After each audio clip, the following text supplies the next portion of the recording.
What's going on, everybody? Welcome to another episode of the one-on-one series. I'm here with Lett the Barber, who always keep me clean. What's going on, Lett? What's up, partner? We're here today, man. We're just gonna talk to Lett. We do all kind of interviews in the one-on-one series. We've talked to business owners, entrepreneurs, bead makers. We've talked to people that do all type of stuff. So today I want to talk to my favorite barber, my only barber that I come to.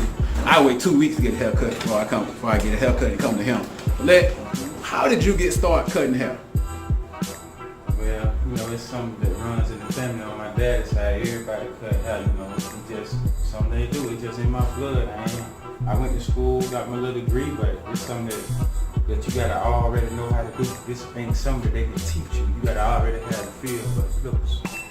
Okay. I'm gonna be real. I don't have the feel for the clippers. I can line myself up and keep myself clean between haircuts, but I don't have the feel. So, what is it like being able to? You basically are an artist in a sense. So, what is it like when the person gets up from the chair and they see that they like they cut? How does it make you feel at the end of the day? Me personally, I like to make people feel good. I like to make them look different. I like to give them a different aspect on life. Sometimes your haircut can make your attitude be a whole lot better than what it be versus you get up. If you take, I'm gonna use a woman for example. You take a woman when she come in the shop, her hair all messed up, she got the cap on, she don't want to got the bun on, she don't want to speak on the tail. She just got her head, she going on back to the back to see Tisha. After that, you know what I'm saying? When she hook up and everything, she come out, boy, you see them come out, they shaking. They got the hair shaking everything, but they acting, you feel that? That's how men is. The only thing different is we don't got no bonnet to tie around our head. We keep our emotions balled up inside because we are men, we scared to let our emotions out. But once we get that haircut, what? We clean. You can tell them about clean, but you can't tell them nothing.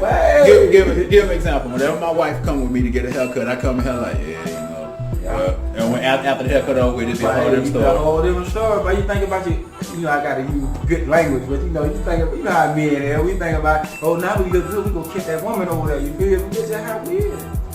I go, man. But now, where did you originate from? What's Lett's background? Oh man, now you want me to lie. Nah, though, man. Being honest though, I come from a home where, my mama, she did the best she could, you feel me? My dad died when I was young, so my grandmama and granddaddy, they took up the slack on everything else, It's just basically the average black man, you know what I'm saying? One parent home, surviving, struggling, doing what you can do. I got one little bitty brother, you know what I'm saying? But other than that, the struggle was real. But my mama, she made do, she did the best she could as a single parent. And my grandmama helped him with the rest. That's what it is. But cutting hair, my uncle, everybody know how to cut hair. So I was sitting down watching them. I never had nobody to teach me everything. I asked my folks to teach me how to do. They told me I was too little to get out the way. So I had to learn how to do stuff on my own. And this is what I learned how to perfect. And it's funny that you said something about you got to be an artist, because on my last business card, that's what I am, Let the Artiste. You know what I mean? And people don't understand that, but when you cut a man hair, or when you doing a lady hair, either one what you doing, whether you a barber or a stylist, the best thing is you trying to make that person look better than what they is. So I said to myself, when I get my finances back and I do open up my own shop, it's gonna be called New Appearance. Because when you walk in that door, you look one way. But when you leave out that door, you look a totally different way. Whether or not they hooked you up or mucked you up, you still got no appearance.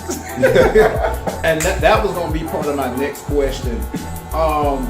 What makes you want to open your own shop? Well, see, in this video right here, this is the only retirement we got. We don't got no 401k1. We ain't got no insurance. We don't got none of that. So the only retirement you got as a barber, which you ain't paid no taxes in, is to open your own shop.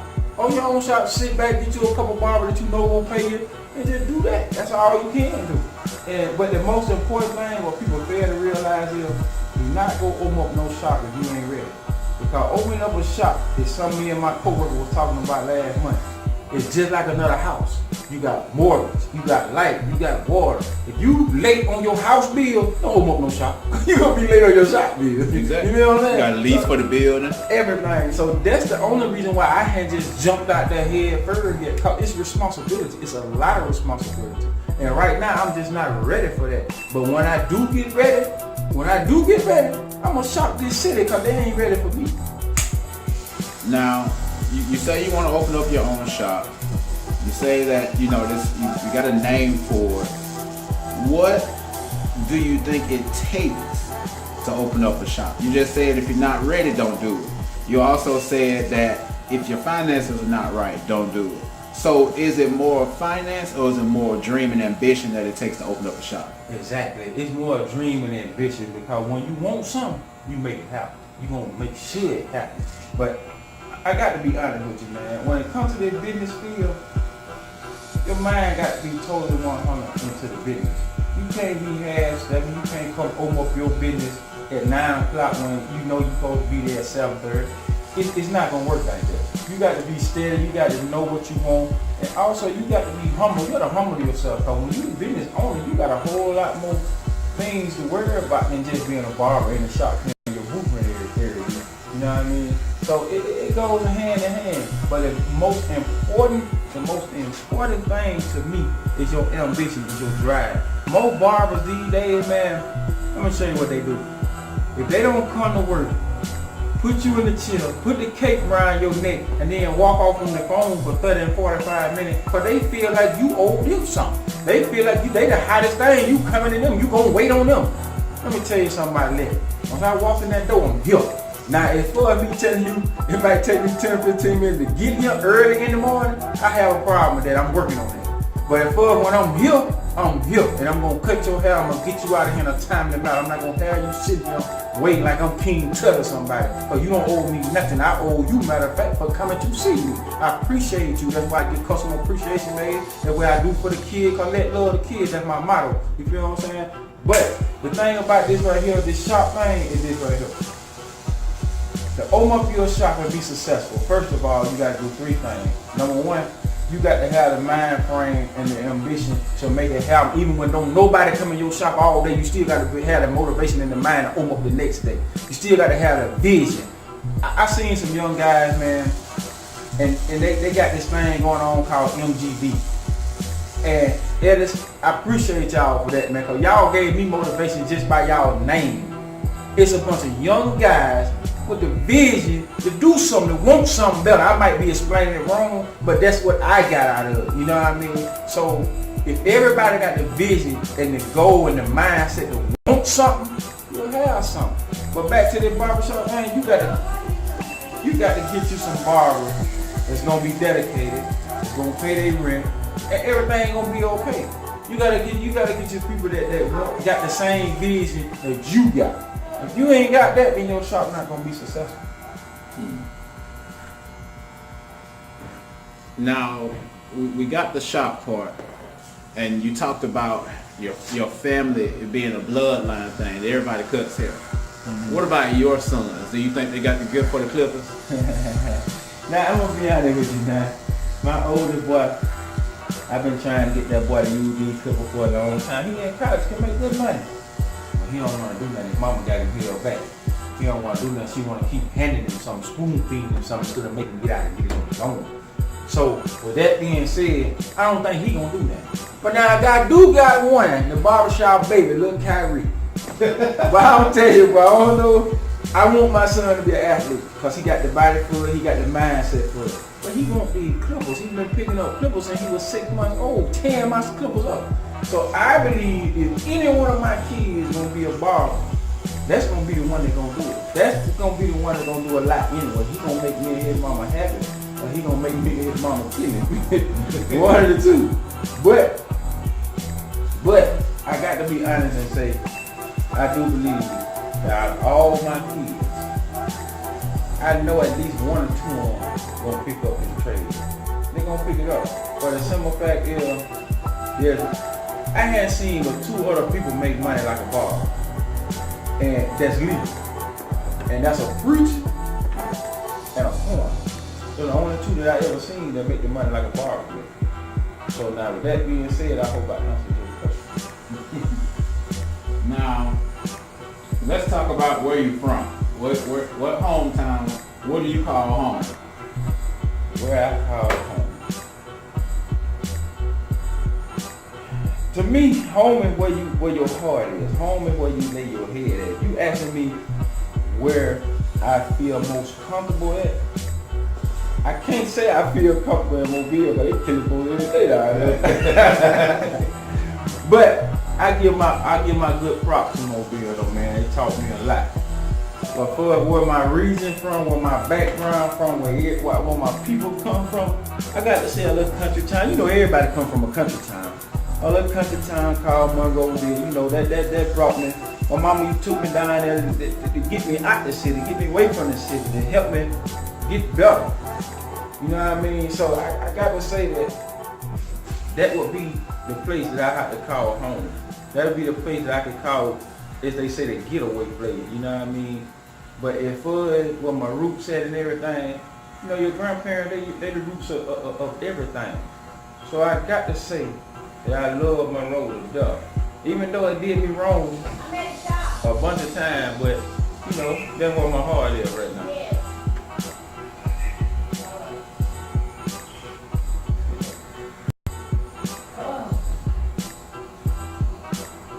And another thing I want to say about it for the barbering business, everybody could be a good barber that put their mind to it. It's not all about, well, I take that back. Everybody can't be a barber because some folks don't have a steady hand. But as long as you get a person blend right and you get their line up right, pretty much they satisfied. They happy. They're going to come back and see you the next time.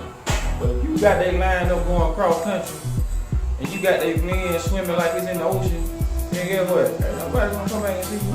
You done messed up. You done put a bad name out there for yourself and all that. But now one thing I got to say this in too. I got to say this. I've been holding this back for a long time. A lot of people go to a lot of different barbers because of who the barber are, not because of the skills. Because I know a lot of barbers out here should have been home late before. But I don't talk about people. I let them go on ahead and do their thing because that might make that person happy. That might make that person date for that date. You know what I mean? But you just got to be humble yourself and be who you are. Don't be nobody else. I know a lot of good barbers out there. I know a lot of them. Sam Product, that's a good barber. I can't take nothing from him. He a good guy. You know what I mean? Dorn, Lampley, Doty, he's a good guy. That's them good barbers. You know what I mean? I can't take nothing from them guys. Now, Lee, Baldhead Lee, y'all know Lee the Barber. Over on Bread Road. That's a good barber. You know what I'm saying? It's people out here in this field that really take pride in what they do. Sam Product said something one time that I'll never forget. He said, these hands is what make me. What he meant by that is he used these hands to make his money, to cut folks' hair, to do the design, everything. Without these hands, he wouldn't be nobody. So he make who he is. Don't no shop make him. He who he is. He can take a bucket and sit out there in the middle of the street. That's who you are. When you're a barber that's good and that's what you do, I congratulate you on that. But you need barber that sit folks in these chairs and leave them there an hour. No, you can't halfway cut. The line gonna be like this anyway. Get it up, man. Leave that to these other folks that trying to do something. One thing I want to ask you before we shut it off is, what do you think about the word consistency? With my YouTube channel, I try to stay consistent. I'm always consistent. I'm always putting out, you know, different things, different options for people to view, and it is paying off. You know, I'm getting nationally recognized by different organizations, different companies, you know, getting broadcasting on so many different levels. So my last question is, what do you think about the word consistency and what it means to you? Let me tell you something, bro, and I'm gonna tell you this the best way that anybody can see it. The word consistency, that means you keep on at what you're doing, no matter what the outcome is, until you get better. Consistency means that, yo, if I come in here today, and ain't nobody coming here and get no help, I can't give up. I gotta come back tomorrow, and I gotta come back Friday, and I gotta come back Saturday, and I gotta come back Sunday, and I gotta keep coming. Because I promise you, as long as I keep coming, and that door keep turning, and he keep opening, guess what? God gonna send me somebody to cut. You feel me? He gonna send me somebody today. He gonna send me somebody tomorrow. He gonna send me somebody next week, because he gonna make sure. That's what he do. He take care of his children. He gonna make sure you straight. So the word consistency to me, as long as you put forth effort, as long as you put forth effort to make it, to get what you need, then that's a good word to use, consistent. But if you not consistent, this will kill me with people. you're not consistent on what you do, about your dream, but you still want it to work.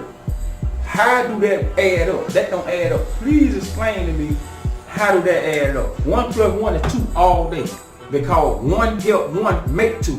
But if you take 1 away, what you got? You ain't got but 1. So that's not consistent. You gotta stay consistent on everything you do in order to make it in this world.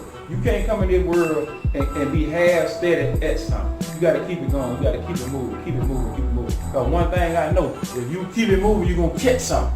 If you slow down, you're gonna pass you by. Most definitely. We appreciate y'all checking in with us on another episode of the One-on-One series presented by Families Anonymous. If you don't know who we are, we're Families Anonymous. That's FANDOMSANONYMOUS. We're all over social media, right here on YouTube. Please subscribe to the channel and hit the notification bell for future videos.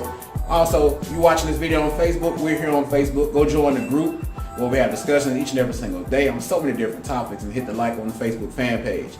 Then go over to Instagram where we're at fandoms_anonymous17.